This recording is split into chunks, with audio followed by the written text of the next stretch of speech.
So then, if you awaken from this illusion,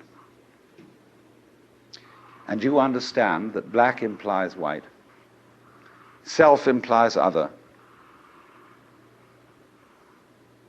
life implies death, or shall I say, death implies life,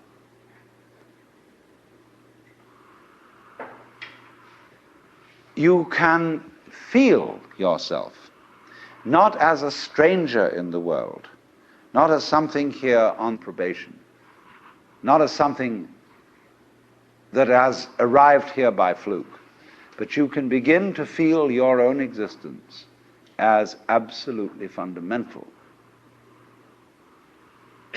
What you are basically, deep, deep down, far, far in, is simply the fabric and structure of existence itself. So, say in Hindu mythology, they say that the world is the drama of God.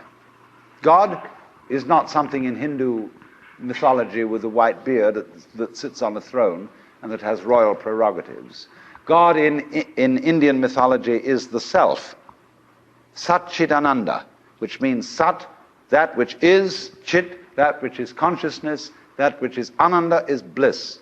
And in other words, what exists, reality itself, is gorgeous. It is the plenum, the fullness of total joy.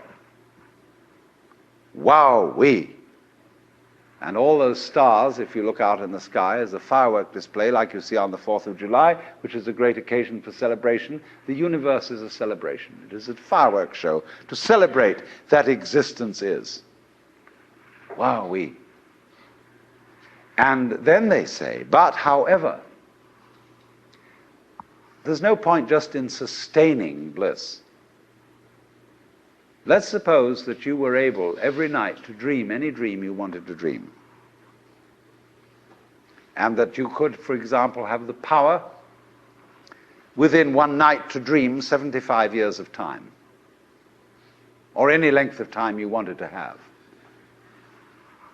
And you would naturally, as you began on this adventure of dreams, you would fulfill all your wishes. You would have every kind of pleasure you could conceive. And after several nights of 75 years of total pleasure each, you would say, well, that was pretty great. But now let's have a surprise. Let's have a dream which isn't under control. Well, something is going to happen to me that I don't know what it's going to be.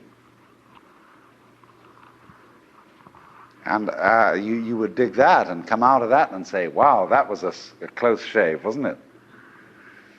And then you would get more and more adventurous, and you would make further and further out gambles as to what you would dream.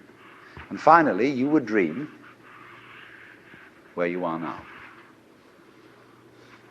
You would dream the dream of living the life that you are actually living today. That would be within the infinite multiplicity of choices you would have, of playing that you weren't God. Because the whole nature of the Godhead, according to this idea, is to play that he's not. The first thing he says to himself is, man, get lost. Because he gives himself away. The nature of love is self-abandonment, not clinging to oneself. Throwing yourself out, as in, for example, in basketball, you're always getting rid of the ball. You say to the other fellow, have a ball. See? And that keeps things moving. That's the nature of life.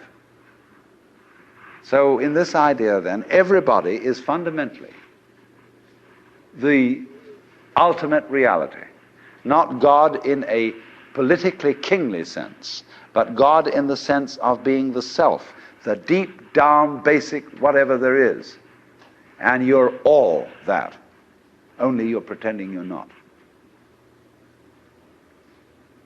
And it's perfectly okay to pretend you're not, to be absolutely convinced, because this is the whole notion of drama.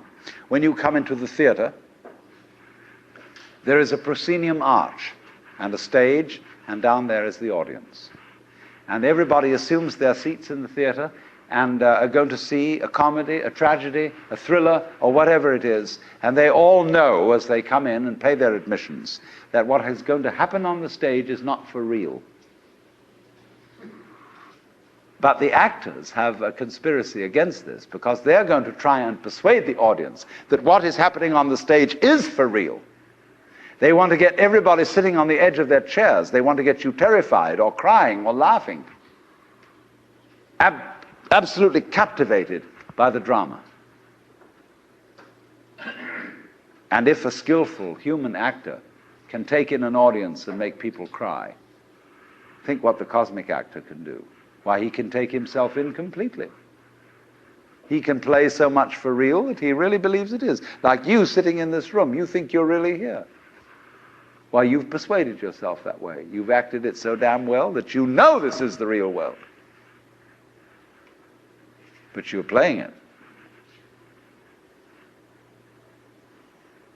It's because the audience and the actor is one. Because behind the stage there's the green room. Off-scene, obscene, where the actors take off their masks. You know that the word person means mask? The persona, which is the mask worn by actors in Greco-Roman drama, because it has a megaphone-type mouth which throws the sound out in an open-air theater. So per, through, sona, what the sound comes through, that's the mask. How to be a real person. How to be a genuine fake. A mask. So the dramatis personae at the beginning of a play is the list of masks that the actors will wear. And so in the course of forgetting that this life is a drama, the word for the role, the word for the mask, has come to mean who you are genuinely. The person. The proper person. Incidentally, the word parson is derived from the word person. The person of the village. Person around town, the parson. Funny. So anyway then, this is a drama. I'm not trying to sell you on this idea in the sense of converting you to it. I want you to play with it. I want you to think of its possibilities. I'm not trying to prove it. I'm just putting it forward as a possibility of life to think about. So then, this means that you're not victims of a scheme of things, of a mechanical world, or of an autocratic God. The life you're living is what you have put yourself into. Only you don't admit it, because you want to play the game that it's happened to you. In other words, I got mixed up in this world. My parents, I had a father who got hot pants over a girl, and she was my mother. And because he was just a horny old man. And as a result of that, I got born. And I blame him for it and say, well, that's your fault. You've got to look after me. And he says, I don't see why I should look after you. You're just a result. But let's suppose we admit that I really wanted to get born, and that I was the ugly gleam in my father's eye when he approached my mother. That was me. I was desire. And I deliberately got involved in this thing. Look at it that way instead. And that even if I got myself into an awful mess, and I got born with syphilis and the Great Siberian Itch and tuberculosis and in a Nazi concentration camp, nevertheless, this was a game which was a very far-out play. It was a kind of cosmic masochism. But I did it. Isn't that an optimal game rule for life?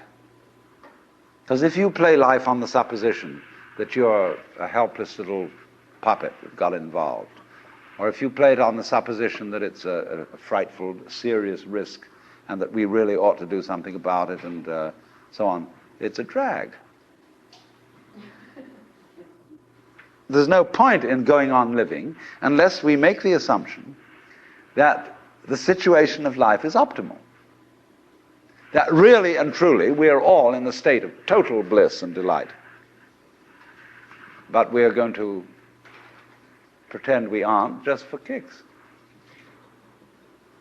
You play non-bliss in order to be able to experience bliss. And you can go as far out as non-bliss as you want to go.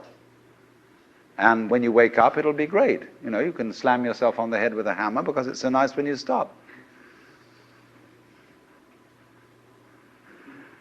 And it makes you realize, you see, how great things are when you forget that that's the way it is.